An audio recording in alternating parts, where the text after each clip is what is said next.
கல்யாணமானவங்களுக்கு மட்டும் இல்லை, பழிவாங்குகிற குணம் இருக்கிற எல்லாருக்குமே இந்த கதை ஒரு திருப்புமுனையாக அமையும் அப்படிங்கிறத நான் நம்புகிறேன். இந்த கதையை முழுசாக கேளுங்க, உங்களுக்கு என்ன அப்படிங்கிறது புரியும்.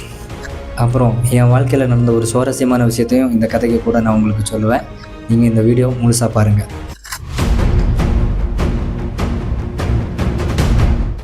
ஒரு பையன் இருக்கான், 25 வயசு தான் ஆகுது. அவன் ரொம்ப யங் ஸ்டேஜ் பையன். அவனுக்கு கல்யாணம் ஆசை வந்துடுச்சு. கல்யாணம் பண்ணிக்குவோமே அப்படின்னு சிந்திக்கிறான்.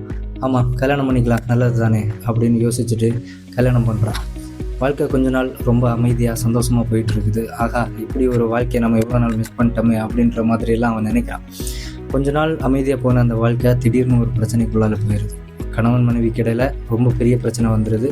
இனிமேல் எனக்கு இவன் வேணவே வேணாம் அப்படின்னு இவனும் சொல்ல, இனிமேல் அவன் வேணவே வேணான்னு அவனும் சொல்ல, வாழ்க்கை ரெண்டாக பிரிஞ்சு போகிற நிலைமையில் இருக்குது. இதை இப்படியே விட்டால் பெரிய பிரச்சனை ஆகிரும். நம்ம 2 பேருமே பிரிஞ்சு போயிடுவோம். பிரிஞ்சு போனோம் அப்படின்னா 2 பேரோட எதிர்காலமும் ரொம்ப பாதிக்கப்படும். அதனால் என்ன பண்ணுவோம் அப்படின்னா, யார்கிட்டையாவது அறிவுரை கேட்கலாம் அப்படின்னு நினச்சிட்டு தான் பெரிய ஆளாக நினைக்கிற ஒருத்தட்ட போய் அறிவுரை கேட்குறான். அவரும் வந்துட்டு அவனுடைய கதையை முழுசாக கேட்குறாரு. கேட்டுட்டு சொல்கிறாரு, தம்பி இவ்வளோ தானப்பா பிரச்சனை, உனக்கு என்னன்னா நீ புதிய செருப்பு வாங்கியிருக்க, புதிய செருப்பு எப்போவுமே கடிக்க தான்ப்பா செய்யும், கொஞ்ச நாள் பொறுத்துரு சரியாயிரும் அப்படின்னு சொல்கிறாரு. அந்த வார்த்தை இவனுக்கு நல்ல மோட்டிவேஷனை கொடுக்குது. ஆமாம் இல்லை, புதிய செருப்பு கடிக்க தான் செய்யும்.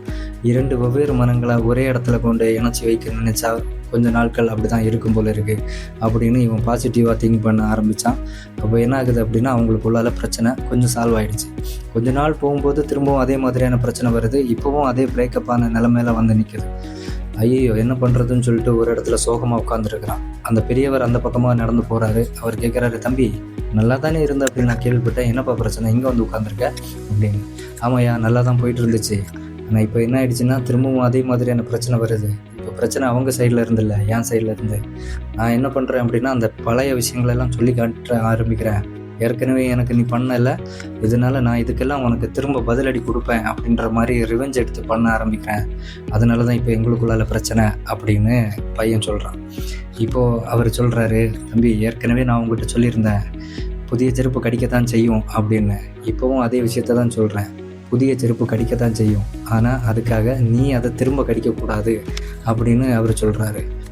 ஆஹா, நம்ம சைடு தான் தப்பு இருக்குது போல இருக்கு. நாம் தான் வந்துட்டு செருப்பு எடுத்து கடிக்கிறோம், அதுதான் பெரிய தப்பு. செருப்பு கடிக்கும், ஆனால் நாம் திரும்ப செருப்பு கடிக்க போனால் யாருக்கு கேவலம் அப்படிங்கிறதெல்லாம் சிந்திச்சுட்டு பையன் அதில் இருந்தே தெளிவாக ஆரம்பிக்கிறான். வாழ்க்கை அவங்களுக்கு சந்தோஷமாக போயிட்டுருக்கு அப்படின்னு அந்த கதை முடியும். இது ஒரு ரியல் லைஃப் ஸ்டோரியாக தழுவி சொல்லப்பட்ட கதை. நான் ஏற்கனவே கேட்டிருந்தேன், கதைகள் என்ன பண்ணும், கதைகளை படிக்கிறதுனாலையோ கதைகளை கேட்கறதுனாலையோ என்ன நடந்துட போகுது அப்படின்னு நம்ம நினைப்போம்ல, அவங்களுக்கான கதை தான் இந்த கதை. ஒருவேளை நீங்கள் வாழ்க்கையில் இந்த மாதிரியான சிச்சுவேஷன்களை அனுபவிக்கும் போது இதிலிருந்து எப்படி வெளியில் வர்றது அப்படின்னு நமக்கே தெரியாமல் இருக்கும்ல, அந்த நேரங்களில் எங்கேயோ படித்த இந்த கதை, எங்கேயோ கேட்ட இந்த கதைகள் நமக்கு வாழ்க்கையில் அடுத்த ஸ்டெப் என்ன, எப்படி நீ உன்னை முன்னிறுத்தி கொண்டு போகலாம் அப்படிங்கிறதையெல்லாம் சொல்லித்தரும். இந்த கதையை கேட்டு முடிச்சுட்டு நான் பெரிய ஆள் அப்படிங்கிறத காமிக்கிறதுக்காக என் நண்பன்கிட்ட போனேன். நண்பா, உனக்கு துரோகம் பண்ணவங்க நிறைய பேர் இருக்காங்கல்ல, ஆமாம், அவங்கள என்ன பண்ண போகிறேன், பழி வாங்க போகிறேன். இப்போ நான் என்ன சொல்கிறேன் அப்படின்னா, பழி வாங்குறது எப்படிப்பட்டது அப்படின்னா, நாய் நம்மளை கடிக்குது அப்படின்னா அந்த நாயை திரும்ப கடிக்கிறது மாதிரியான செயல். ஸோ நீ அதை அவாய்ட் பண்ணணும் அப்படின்னு சொன்னேன்.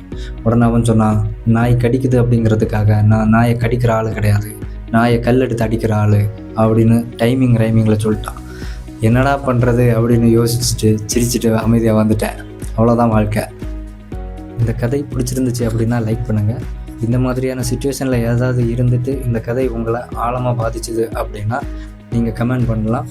தொடர்ந்து இது மாதிரியான கதைகளை கேட்குறதுக்கு நம்ம சேனலை சப்ஸ்கிரைப் பண்ணிக்கோங்க. அமைதியாக இருங்க, சிந்திக்க தொடங்குங்க. ஏன்னா அமைதியும் சிந்தனையும் மட்டும்தான் நம்மை செயல்பட வைக்கும். செயல்பட தொடங்குங்கள்.